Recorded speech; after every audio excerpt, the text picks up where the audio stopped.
I'm Audrey Albert. I'm a Mauritian Chagossian multidisciplinary artist based in Manchester, and I'm the commissioned artist for Belongers. So Belongers is sort of the culmination of a big collaboration between Audrey Albert, the Imperial War Museum and Ffotogallery over the last 2 years or so. And essentially what we've come up with is a fantastic exhibition full of installations, cyanotypes, portraiture, documentary, video, all about the Chagossian voice and the Chagossian community, both here in the UK as well as in Mauritius and abroad. As an institution, we look at the causes, the course and the consequences of conflict, and the Chagos story is very much a tale of consequences. So the islands were part of the British Empire from the 19th century. They essentially were run and managed as a sort of offshoot of Mauritius. But then in the 1960s, when of course Britain was involved in the Cold War and various deals needed to be made by the British government, one of those deals unfortunately meant that Britain hived off a section of Mauritius, renamed it the British Indian Ocean Territory, and then essentially built an airfield there, built a military base. This was then leased to the Americans, and at their request, all of the people that lived on not just the main central largest island of Diego Garcia, but the other islands of the archipelago were forced to move. Ça c'est la case. Ouais. De la case, tu commences à faire ici? Non, moi la case en tôle. Ah. Mais tu peux vivre avec un militaire là comme ça? Non, un militaire là, tu vivais de l'autre côté.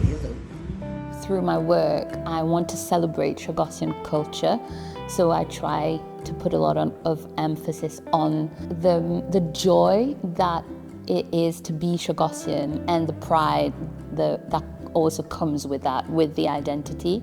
I think Chagossian history is quite a weighted, heavy, consequences of colonialism. It implies generational trauma.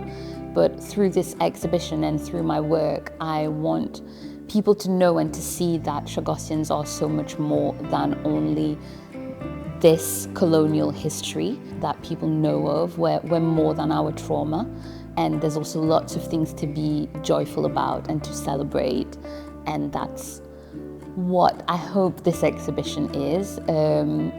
It's also about stories, it's about people's stories and people that I've met and how they live their Chagossian identity, how they want to represent themselves. Moi, tu travailles, moi, tu as ensemble avec lui, moi, donne un coup de main. Vrai? Oui. Et avant tu l'as occupé de moi. 400 propose de décoquer. Là, nous sorrions et compter là. Et il fait ça excellent, mais là, hein? Toi aussi, tu peux faire ça, là.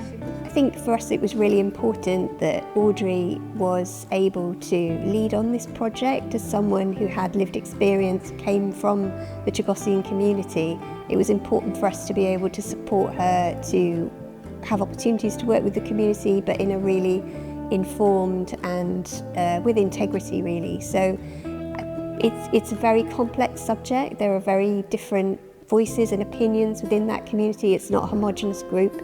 But Audrey has worked really, really hard to find personal stories and to find common connections, I think, that really bring those experiences home for us and for our audiences. And then in terms of making the portrait or the images together, it was very much focused on the people taking ownership of the space and having agency to represent themselves in the way they wanted to. So they picked where they wanted the photo shoot to happen, what they wanted to have in the background, what colors they wanted to use, what they wanted to wear, how they wanted to pose. I wanted them to be the creative director of it, and that was really important for me because it feels like throughout history, Chagossian voice, I guess with this type of work, there's kind of this saying, or people believe that, marginalized communities, we're going to give them a voice, but it's not about giving marginalized communities a voice. Marginalized communities already have a voice. It's about hearing what's being said, and it's about listening. Chagossians have been fighting, protesting for over 50 years. And if people don't know about us or who we are, I guess that's on them to then try and find out why is the Chagossian community in the UK? What happened? Who are they? That was important to me for people to use this space to represent themselves in the way they wanted to, how they were most comfortable, safe doing it.